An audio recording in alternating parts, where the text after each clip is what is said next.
universitária.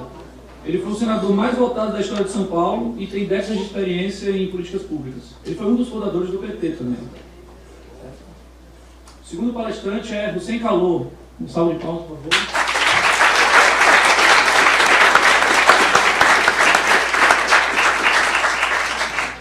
Hussein é pesquisador de ciências políticas em Harvard, foi consultor sênior do Ministério de Relações Exteriores e diretor-geral do Departamento de Relações Exteriores do Supremo Tribunal Federal. Nosso terceiro panelista é Olavo de Carvalho.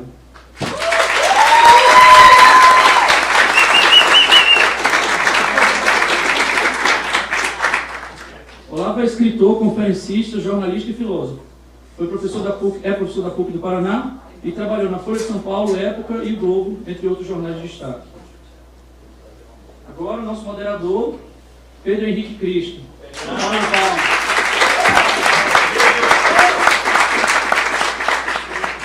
Ele é paraibano, tem mestres em Harvard, em Public Policy.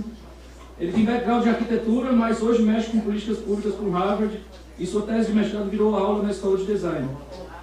Fato curioso, quando ele se formou em Harvard, ele foi morar na favela do Vidigal e montou um estúdio lá. Junto com a comunidade, criou o Park City, considerado o maior legado urbanístico do processo olímpico do Rio de Janeiro. Outro fato curioso é que, junto com Jorge Paulo Lemann, eles são os únicos que já participaram das 3 edições da Brasil Conference.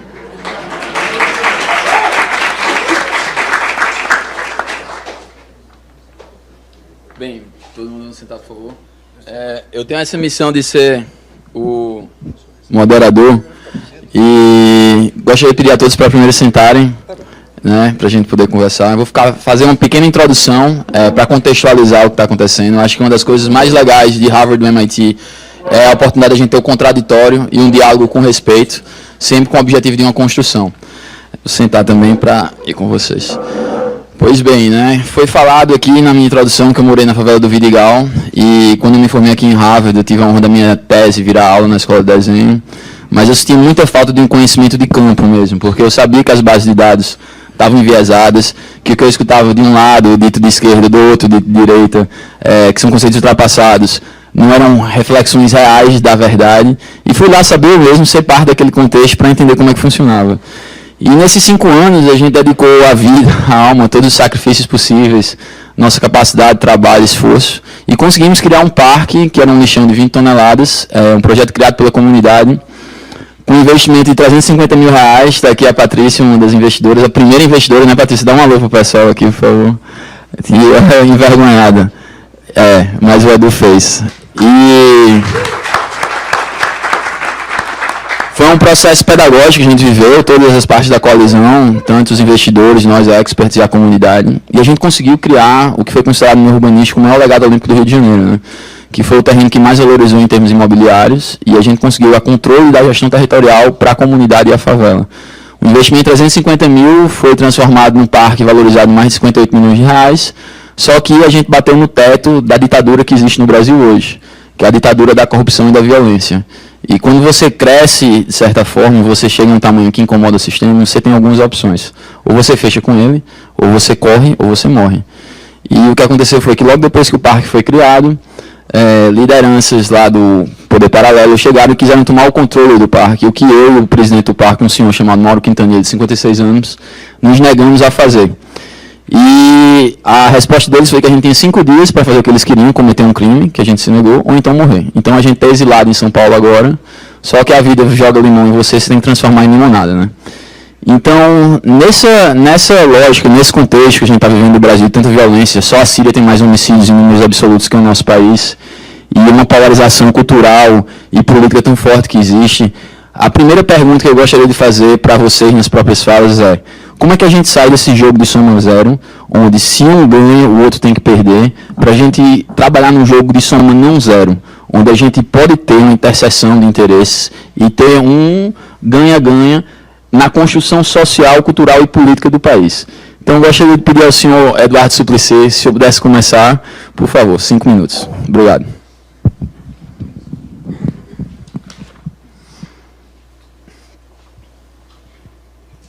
Muito obrigado.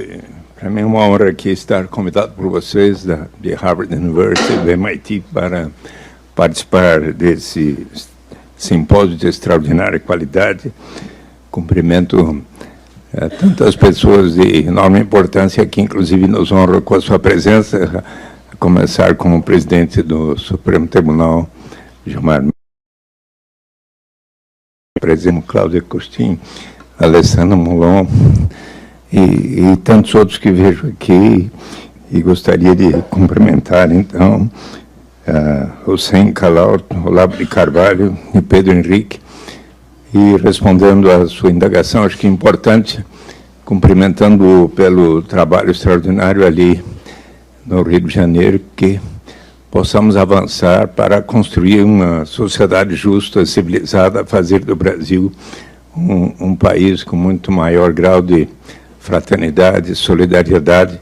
Para isso, nós precisamos levar em consideração aqueles valores que não sejam simplesmente a busca do interesse próprio, de se levar a vantagem em tudo, mas valores tais como aqueles que estão expressos, por exemplo, em I Have a Dream, de Martin Luther King Jr., que mostra como precisamos levar em consideração esses valores para que um dia possamos todos estar juntos na mesa da fraternidade, desde aqueles que são filhos de ex-escravos e também aqueles que são netos ou filhos de ex-donos de escravos.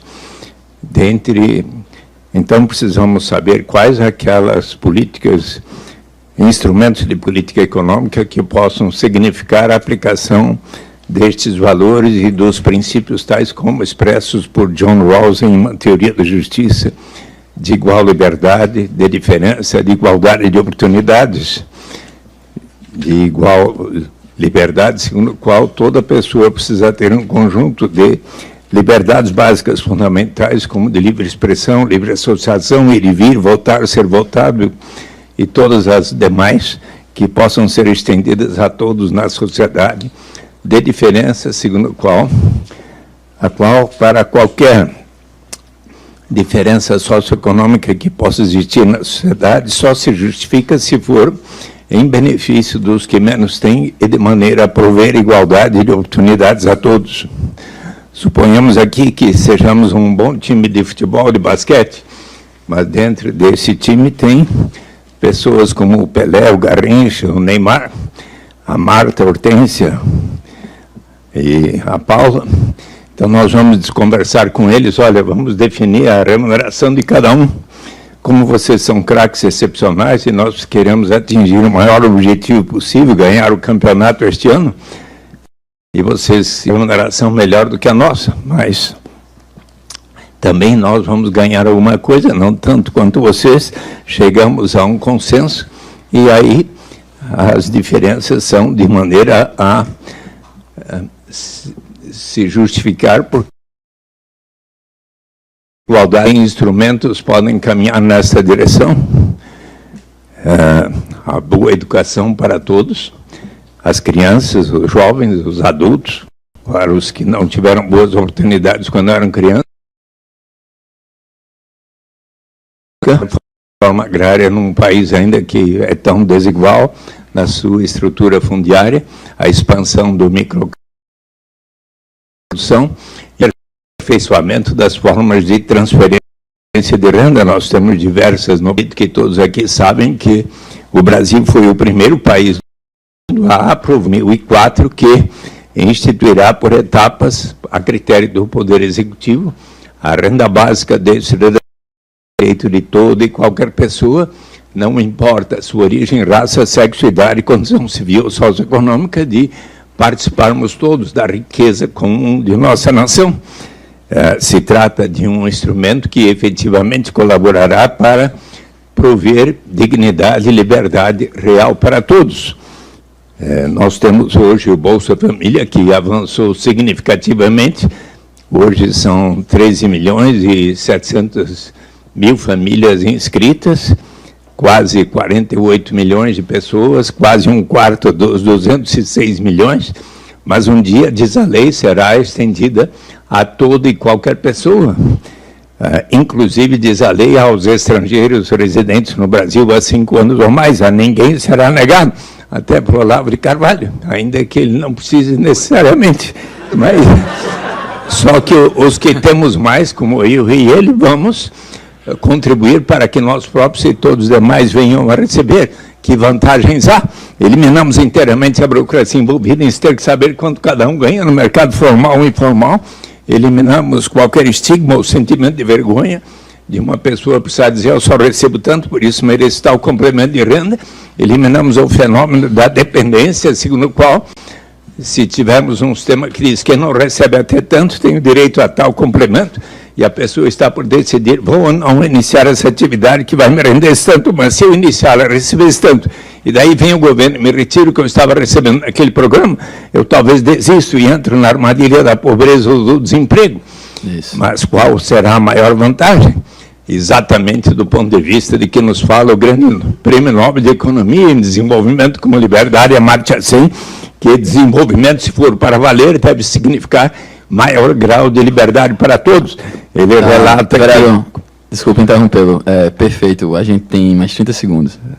Então, para aquela jovem que, por falta de alternativa, não tem outra maneira para dar de comer em casa para crianças e sua avó resolve vender o seu corpo, ou para o personagem do Homem na Estrada, do Mano Brown, que, por falta de alternativa, resolve se tornar um membro da quadrilha de narcotraficantes, o dia que houver para si, para cada pessoa na sua família, a renda suficiente para atender às suas necessidades vitais, essa pessoa vai ganhar, que me surge pela frente, mas que vai ferir a minha dignidade, colocar minha saúde e vida em risco. Agora posso aguardar um tempo, quem sabe fazer um curso aqui na minha cidade, em Harvard, no MIT, até que surja uma oportunidade, mas de acordo com a minha vocação.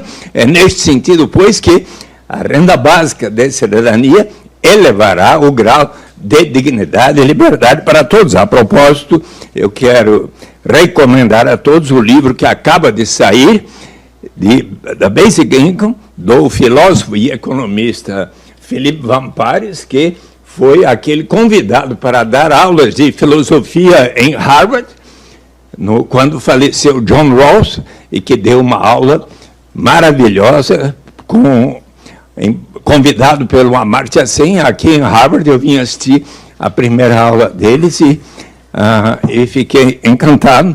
Então, acaba de sair, Harvard University Press. Eu gostaria que você também pudesse ler isso, Olavo. Ótimo, ótimo. Aproveitando o gancho, vereador... Eu vou dar para os 3 componentes da mesa aqui, renda de cidadania, saída pela porta, depois eu escrevo... Muito obrigado. Agora eu quero a dedicatória, viu? Muito obrigado. Obrigado. Muito bom. Ótimo. Caro Olavo, por favor, o senhor. O senhor, por favor. Muito bem, muito obrigado pelo convite. Um dos organizadores ou promotores deste encontro, o Dr. David Paris, eu não sei qual é a nacionalidade, nem portanto como se pronuncia o nome, deu uma entrevista à BBC dizendo que um dos grandes problemas do Brasil é a falta de diálogo, sobretudo entre direita e esquerda. Ele diz que cada um só tenta comunicar aquilo que já acredita, não havendo, portanto, interpenetração das consciências, nem diálogo algum, nem troca alguma. Não é isso? Como dizia um amigo meu, fulano me eu vou sair perdendo na troca. Então, eu quero ler aqui para vocês um paragrafinho de um artigo que eu publiquei em 2012, no Diário do Comércio. Mas começar com o ponto de partida. Da independência até os anos 70 do século XX, a história social e psicológica do Brasil aparecia translúcida na literatura nacional. Lendo os livros de Machado de Assis, Raul Pompeia, Lima Barreto, Antônio de Alcântara Machado, Graciliano Ramos, José Lins do Rego, Jorge Amado, Marcos Rebelo, José Geraldo Vieira, Ciro dos Anjos, Otávio de Faria, Aníbal Machado e tantos outros, tínhamos a imagem vívida da experiência de ser brasileiro, refletida com toda a variedade das suas manifestações regionais e epocais e com toda a complexidade das relações entre alma e história, indivíduo e sociedade. A partir da década de 80, a literatura brasileira desaparece. A complexa e rica imagem da vida nacional que se via nas obras dos melhores escritores é então substituída por um sistema de estereótipos vulgares e mecânicos até o desespero, infinitamente repetidos pela TV, pelo jornalismo, pelos livros didáticos e pelos discursos dos políticos. No mesmo período, o Brasil sofreu mudanças histórico-culturais avassaladoras que, sem o testemunho da literatura, não podem se integrar no imaginário coletivo, nem muito menos tornar-se objeto de reflexão. Foram 30 anos de metamorfoses vividas em estado de sono hipnótico, talvez irrecuperáveis para sempre. Muito bem, Aristóteles ensinava que a inteligência racional não opera diretamente sobre os dados dos sentidos, mas sobre as imagens criadas pela fantasia, estocadas na memória. Coletivamente, a literatura, a arte em geral, mas sobretudo a literatura, corresponde ao imaginário no qual as pessoas de uma determinada sociedade se reconhecem. Ou seja, há um acordo na esfera do imaginário antes de poder haver qualquer acordo ou qualquer diálogo na esfera das ideias e dos conceitos. Desaparecendo a literatura, não temos mais uma imagem operante da sociedade brasileira e da experiência de ser brasileira. Portanto, pergunto eu, que diálogo é possível nessas condições? Aquilo que as pessoas não conseguem sequer imaginar ou vislumbrar juntas, como vão discutir sobre este enigma, sobre este nada, sobre esta pura interrogação? O resultado acaba o diálogo, evidentemente. Não é culpa de ninguém. Não podemos dialogar porque não temos diante de nós o objeto imaginariamente representado chamado Brasil. A imagem se fragmentou em 1000 estilhaços, nós temos imagens grupais, imagens partidárias, ideologias partidárias, que são imagens, vamos dizer, fragmentárias, e entre esses elementos soltos não pode haver diálogo de maneira alguma. Ora, isso quer dizer que a destruição do imaginário brasileiro, ela também tem outras consequências. A primeira é a destruição da linguagem. Não há mais uma linguagem comum na qual nós possamos dialogar. Então, há anos eu protesto contra o uso de termos de ciência política como meros instrumentos de insulto. Por exemplo, o termo fascista. É impossível você ler qualquer petista escrevendo sobre tucanos ou tucano escrevendo sobre petistas que não apareça a palavra fascista. O Reinaldo Azevedo, cada artigo ele chama os petistas de fascistas e é chamado de fascista por eles. Digo, olha, eu estudei fascismo muito. Digo, não tem nada de fascismo, nem no PT, nem no PSDB. Fascismo é o nome de um fenômeno objetivo, existente, historicamente reconhecível, tá certo? E não é um porrete para você sair batendo na cabeça das pessoas. Mas por que elas fazem isso? Porque elas não conseguem se comunicar no outro nível. Não há um objeto visível sobre o qual possam conversar, o objeto desapareceu. A sociedade brasileira, a vida brasileira desapareceu do imaginário. Ela ainda existe na realidade, mas ela não aparece na literatura, não aparece no teatro, não aparece no cinema. É só você ver a lista de escritores que nós tínhamos nos anos 50 e 60, que era uma pleiade de gênios absolutamente formidável, com o que temos hoje. Entre os anos 80 e 90, eu fiz alguns trabalhinhos para a editora carioca Top Books, e um dos trabalhos eu escrevi Orelhas de Livros. E no fim de um daqueles anos eu reparei que os melhores livros do ano, os únicos que mereciam atenção, eram todos escritos por autores octogenários ou nonagenários. E eu disse, o que vai ser na geração seguinte? Vasculhando para ver quem na geração seguinte poderia manter a tocha acesa, eu vi que só tinha duas pessoas. Um era o Bruno Tolentino, poeta, meu amigo, e outro o romancista carioca Alberto Mussa. Bom, o Bruno morreu logo em seguida. Então, se morreu todo mundo, sobrou Alberto Mussa e eu. A minha avó me deu o nome de Olavo, quer dizer sobrevivente. Foi profético, porque dizer, morreu todo mundo, sobrou eu. E agora? O que eu faço aqui? Então, em resultado desse desaparecimento, não é possível raciocinar sobre o problema da sociedade brasileira. Então, nós temos aqui sugestões soltas, soluções soltas, que não são articuláveis numa concepção de conjunto, de maneira alguma. Então, a falta de diálogo não é culpa de ninguém, não é sectarismo, não é partidarismo. É realmente uma impossibilidade. Desaparecendo a linguagem pública e desaparecendo, portanto, a possibilidade de raciocinar, o que acontece? As inteligências caem. Segundo pesquisa da Organização de Cooperação e Desenvolvimento Econômico, hoje as universidades brasileiras têm entre os seus formandos 80% de analfabetos funcionais. 80%. Ora, quem são esses formandos? Eles são a classe dominante, são a raiz da classe dominante. Eles são futuros senadores, deputados, governadores, chefes de departamento, presidentes de empresas, etc., etc. Analfabetos funcionais. Eu confesso para vocês, há mais de 10 anos eu não consigo ler uma tese universitária de mestrado ou doutorado, e eu leio muitas por curiosidade, que não esteja repleta de erros de gramática brutais desde a primeira página. O que é isto, minha gente? Cara Olavo, 30 segundos, por favor. 30 segundos. Então, em resultado disso, nós temos uma devastação intelectual medonha. Então, nós podemos nos sentar e discutir quais são as soluções para os problemas. Eu digo, bom, É o seguinte, nós pretendemos resolver todos os problemas primeiro e ficar inteligentes depois. É possível isso? Eu acho que não. Então, eu acho que o momento daqueles que, componentes desta conferência, que são todos pessoas da classe dirigente, botaram a mão na cabeça e pensaram o seguinte: de onde surgiu tudo isto? Nós fizemos isto. Todos nós. Não é questão de partido. Todos que administram e conduzem o Brasil há 30 ou 40 anos fizeram isso. Nada disso resultou de fatores fortuitos e anônimos. Tudo foi resultado de decisão errada. Então, a hora de botar a mão na cabeça e dizer: olha, nós fizemos isso, nós descobrimos, abrimos o caminho para a ratoeira e entramos. Agora nós temos que nos lembrar como entramos nisso e qual é o caminho de volta. É isso. Obrigado.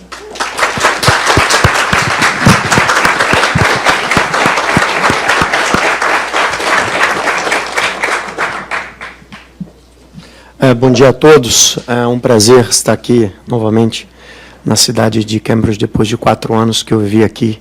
Retornei há pouco tempo ao Brasil, há cerca de 2 meses, para me juntar ao governo federal. Eu vim preparado para tentar amortizar as faíscas que sairiam do embate entre o Olavo e o Suplicy, mas vejo que eles se tornaram grandes amigos logo na entrada aqui. De modo que o meu papel aqui vai ser secundário. A natureza do tema de hoje está cheia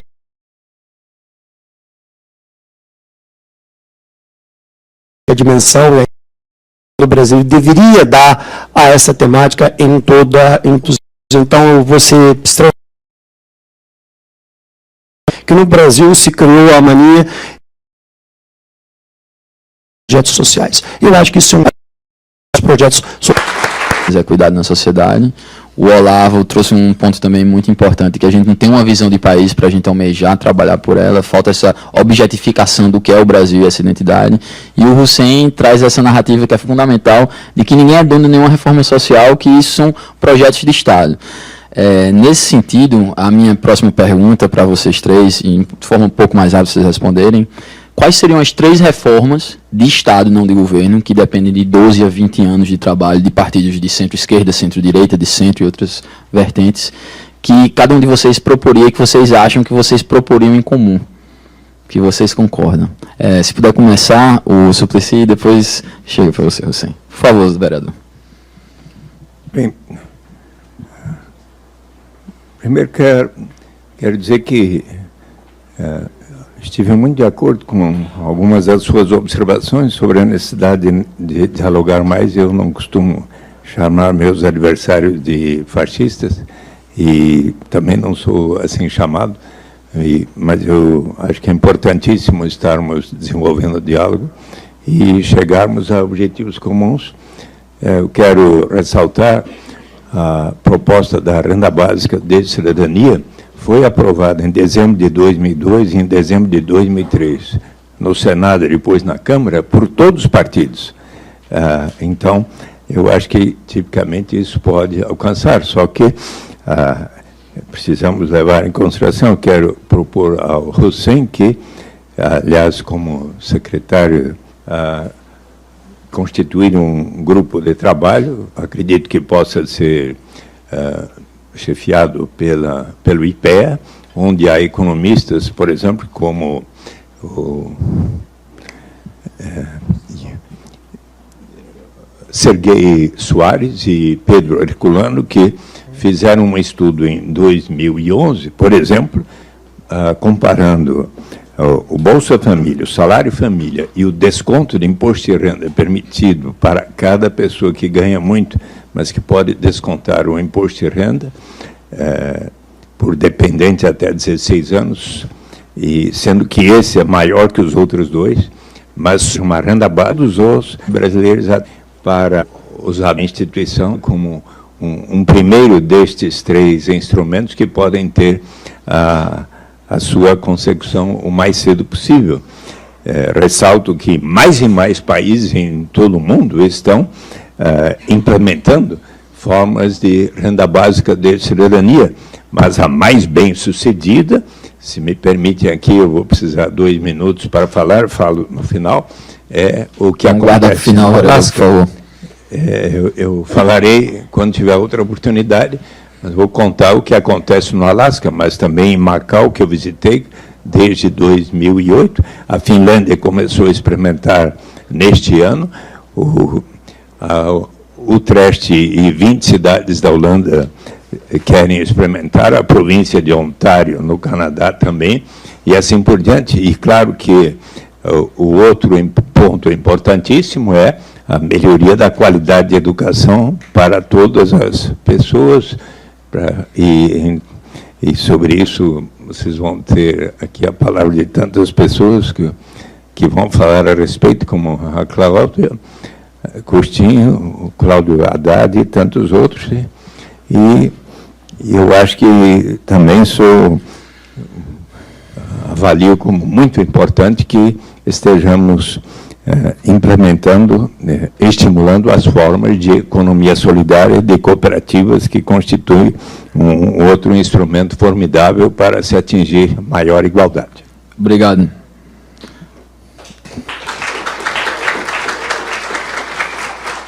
Carolau, por favor. Ação sem... Nós sabemos que 80% dos formandos das nossas universidades, da nossa classe dirigente, é composta de analfabetos, com 70 anos agora. Basta pegar as e a ausência de cooperação positiva entre elas.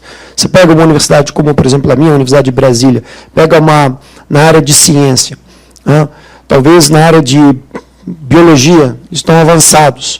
Uma outra universidade federal, que fica a menos de 300 quilômetros nessa mesma área, ela é absolutamente carente, ela é absolutamente disfuncional, mas ela é boa em outra coisa.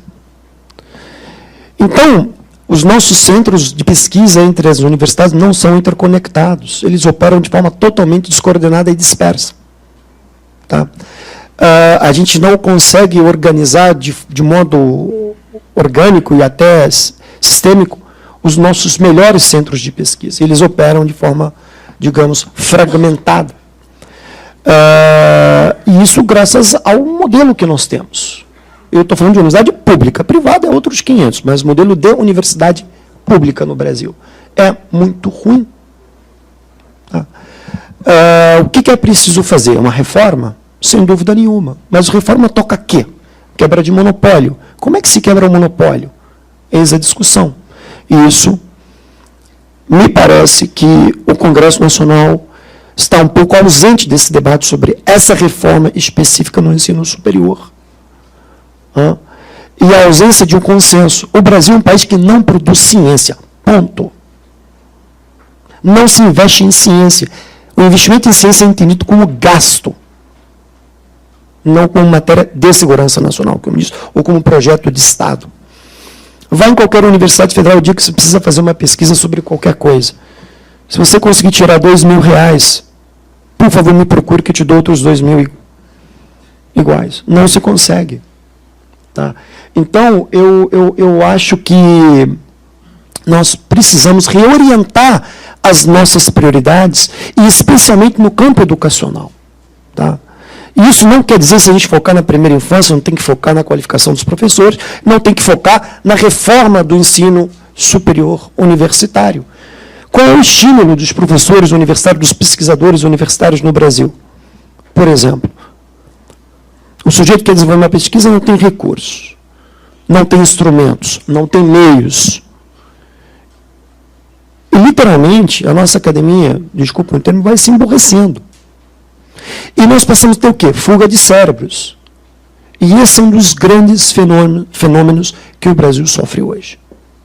Não sei se eu respondi, mas eu acho que as nossas prioridades deveriam se concentrar nesse campo como uma agenda social fundamental para o nosso desenvolvimento.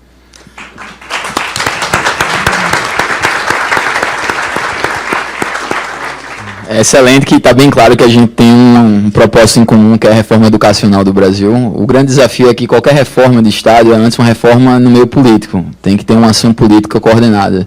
E eu, pessoalmente, quando vim para Harvard, vim dedicado a estudar a educação, né? Muito inspirado pelo trabalho da Cláudia, que está aqui. Inclusive, quando a minha tese virou aula, foi ela, a secretária de Educação, que transformou a aula, não só no estúdio, mas também numa escola lá na Rocinha, então eu agradeço pessoalmente. Mas fiquei com aquela coisa, né, que a gente bateu no teto da corrupção, a gente viu todas as dificuldades que é para se desenvolver um trabalho na Secretaria de Educação, como no Rio de Janeiro, você conseguiu grandes resultados lá. E a gente fica questionando a nós mesmos como é que a gente pode agir mais na política.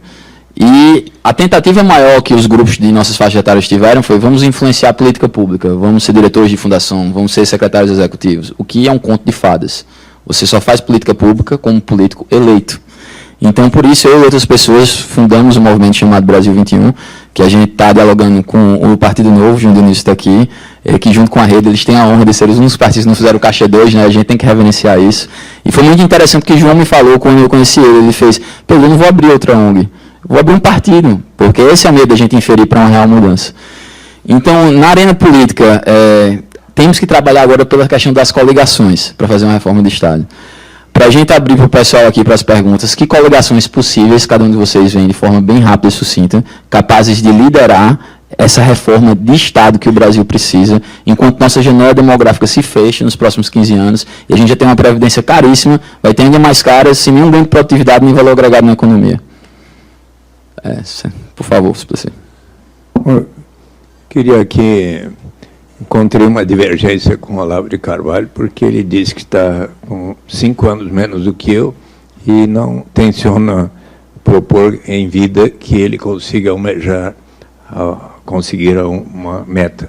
E eu quero dizer que, embora com 75 anos, um dos objetivos principais do meu restante de vida é, enquanto eu estiver vivendo, ver a aplicação da renda básica de cidadania no Brasil. E me empenharei e quero ver se consigo até que ele se junte a essa coligação, porque se nós formos ver, e ele vai observar que quais os filósofos que são a favor dessa medida, desde o Aristóteles, o Confúcio, no Antigo e no Novo Testamento, estão todos os grandes pensadores, assim como o bispo Desmond Tutu, Martin Luther King Jr., Amartya Sen, John Kenneth Galbraith, ou até pessoas como Friedrich von Hayek e Milton Friedman, são todos coligados na direção de se garantir o direito à sobrevivência de todas as pessoas na humanidade, e eu quero muito coligar-me com todos os partidos políticos que venham a abraçar esta causa. É isso. Muito bacana, muito bacana. Olavo, por favor. Olha, eu não sei a resposta a essa questão. Quais as coligações deveriam fazer para promover as grandes reformas, etc.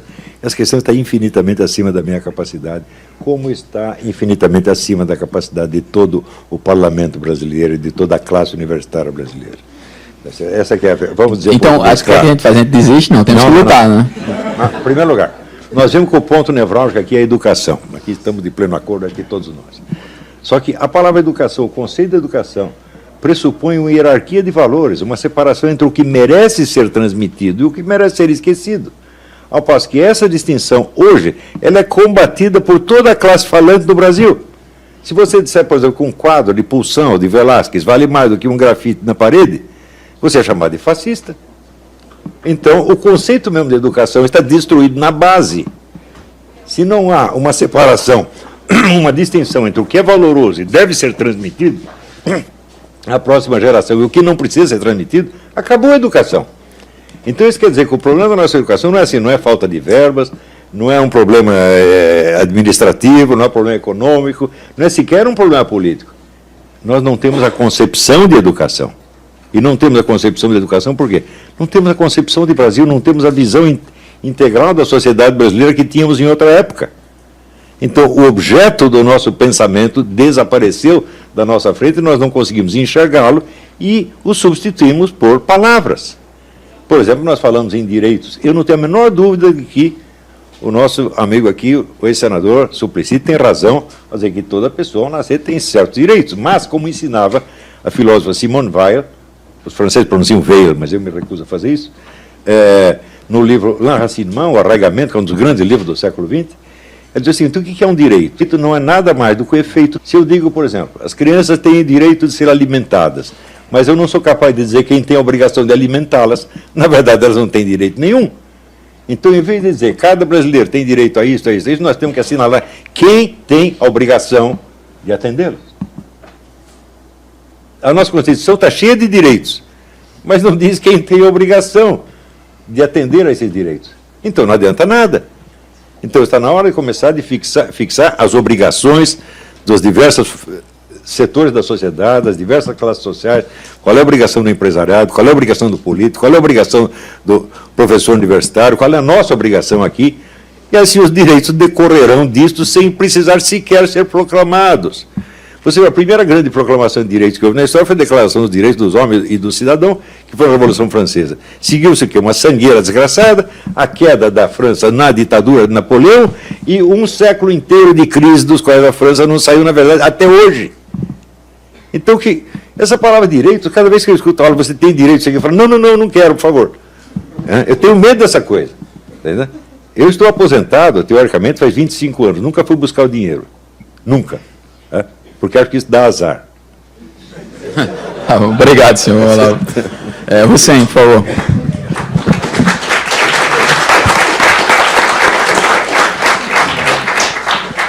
Pedro, respondendo objetivamente a tua pergunta, eu acho que não é tão relevante quais são as coligações políticas no Brasil que vão se entender em torno de um tema pontual, seja ele educação, reforma social focada, enfim, em redução da pobreza ou outra coisa do gênero. Até porque essas coligações, elas se modificam posteriormente, né?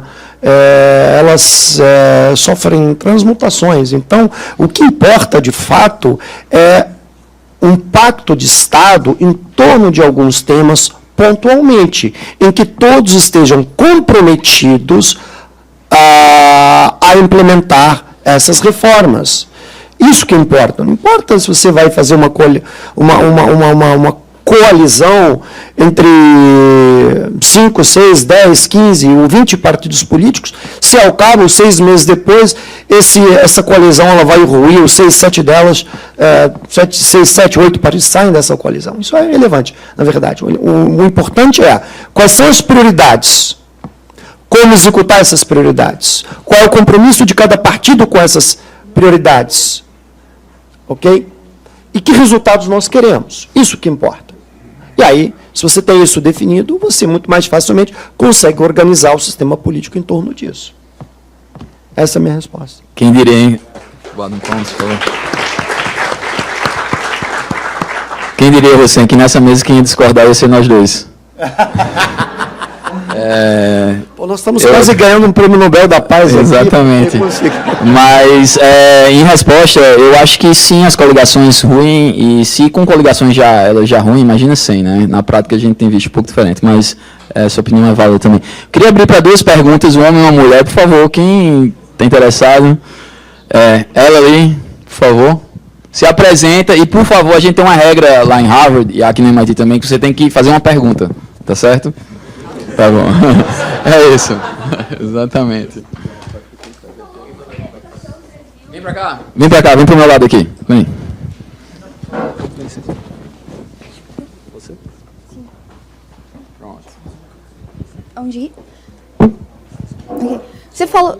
Meu nome é Letícia, sou estudante de Stanford. Eu queria falar com você porque você disse que a educação no Brasil está obsoleta, que eu concordo, e... Quais mudanças você acha que seriam interessantes para fazer com que o nosso ensino superior formassem pessoas que realmente soubessem e não analfabetos funcionais? Você quer começar? Faz. Uma pergunta muito boa, muito reflexiva, e eu acho a educação da primeira infância, de 0 a 2 anos, é fundamental. De 0 a 3 é fundamental para a formação daquele jovem brasileiro. Isso é um ponto estrutural. Segundo, a capacitação do professor que vai orientar, cuidar dessa formação básica inicial. Então, nós temos um grande déficit no nosso país na formação dos professores da primeira infância. Eu acho que isso é estrutural. Segundo aspecto, eu acho que no Brasil o nosso foco para a pesquisa como motor necessário e fundamental para a geração de ciência e inovação, ele não obedece a nenhuma arquitetura estratégica de longo prazo. Tá? os investimentos, eu concordo com o Olavo em algum sentido, dinheiro tem, pessoas competentes existem no nosso país, mas talvez o que falta na minha percepção, como acadêmico, é uma orientação estratégica, a definição de prioridades, é como fazer, por que fazer, qual o resultado que nós queremos. Isso tem pouco a ver também com uma identidade de país, que país nós queremos ser. Né? Que país nós almejamos ser? Qual é a marca Brasil? É isso que eu acho. Por favor. Não está dando para me ouvir? Não. Alô? Oi. Boa tarde, bom dia. A minha pergunta é para a senhora Olavo de Carvalho. Eu fiquei muito impressionada com esse dado de 80% de analfabetismo funcional entre formandos. Eu fui olhar o estudo de 2015 do Instituto Paulo Montenegro, que faz um estudo anual sobre analfabetismo funcional no Brasil, e o dado que eles estão apresentando é de 99% de formandos em ensino superior alfabetizados funcionalmente e 71% das pessoas que entram no ensino superior alfabetizadas funcionalmente. A minha dúvida é, de onde vem esse dado? Tá. Porque eu acho que essa discussão precisa ser embasada em algum nível de realidade. Tá. Com certeza. A evidência científica é sempre importante e agradecemos a pergunta. Mais alguma pergunta? E vamos encerrar aqui, gente. Infelizmente, eu também queria continuar mais meia hora. A gente tem muito para conversar, mas a gente continua lá fora, tá certo?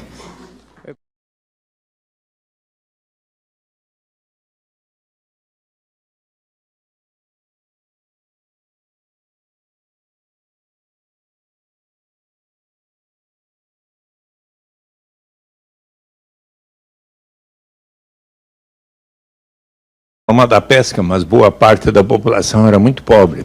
Então ele disse, vamos criar um imposto de 3% sobre o valor da pesca para instituir um fundo que a todos pertencerá. Mas o imposto sou contra. Enorme resistência. Demorou 5 anos para conseguir. Uma vez aplicado, deu tão certo que 10 anos depois tornou governador do estado do Alasca. J. Hammond era o seu nome. O Alasca descobriu, ao final dos anos 60, enorme reserva petrolífera. Em 1976, o governador J. Hammond disse, nós precisamos pensar não apenas na geração presente, mas na vindoura, pois o petróleo e outros recursos naturais não são renováveis. Vamos separar pelo menos 25% dos royalties decorrentes da exploração do petróleo e recursos naturais para instituir um fundo que a todos pertencerá. Quis que todos apreciassem, debatessem e votassem. 76 mil disseram sim, 38 mil não, 2 para 1 venceu.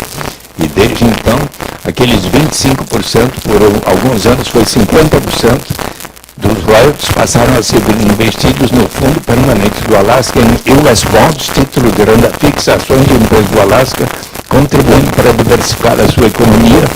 Dos Estados Unidos internacionais podem ver no Alaska Permanent Fund ações de mais de 100 empresas brasileiras, que significa que nós contribuímos para que isso exista lá, empreendimentos imobiliários. O fundo passou de $1 bilhão no início dos anos 80 para 55 bilhões de dólares hoje. Cada pessoa residente no Alasca um ano ou mais passou a receber, desde que ela era residindo há um ano ou mais, nos primeiros anos 300, 400, 500. Em 2008, quando o preço do petróleo foi lá para cima, $3.269 por pessoa. Desculpa, porque a gente está muito dilatado. Pai, mãe, 3 crianças, deu $16.300. Isso foi no último ano de Sarah Palin. Consequência, para concluir, Alasca, 1980, mais desigual dos grandes estados norte-americanos, hoje, junto com Ítaca, os mais igualitários dos Estados Unidos, constitui suicídio político para qualquer liderança do Alasca propor o fim desse sistema. Um exemplo muito bem sucedido. Permita só que eu falei o presidente do Supremo Tribunal Federal, hoje é a Carmen Lúcia, mas ele é presidente do TSE, o Gilmar Mendes. Obrigado. Muito obrigado.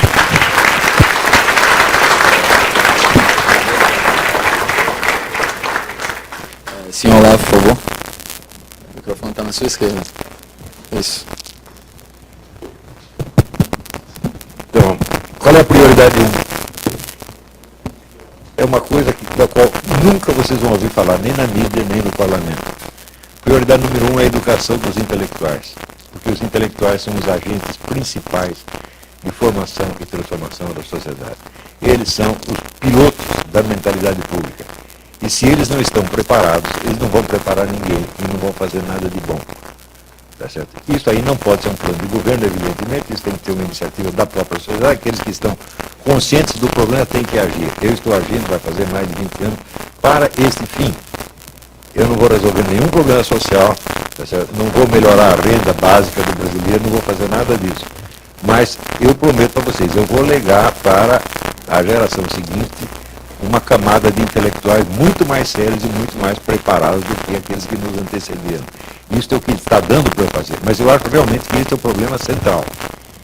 Vejam a lista que eu dei aqui, vejam o que era a alta cultura brasileira nos anos 50 e 60 e o que é hoje. Isso não é brincadeira, gente. Cultura não é um adorno, cultura não é a cereja do bolo, é a fórmula do bolo. Como eu disse no começo, não adianta você tentar resolver todos os seus problemas para tornar inteligente e culto depois. É exatamente o contrário. Então, há 50 anos estamos invertendo as prioridades. A solução é essa, a solução é aquela.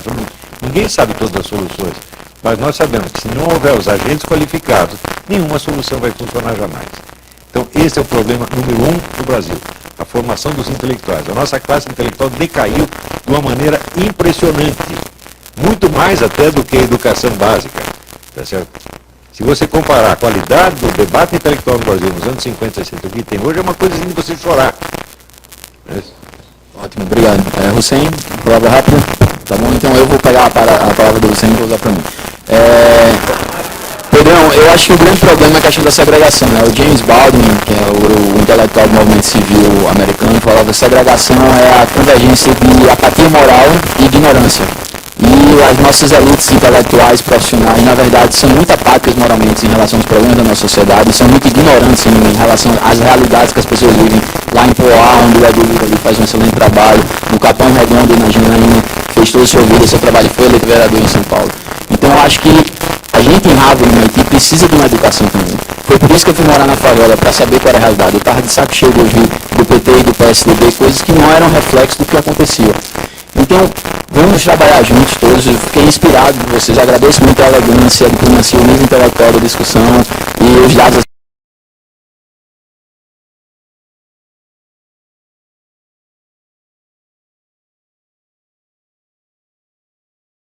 A gente checa depois, Alessandro, com certeza.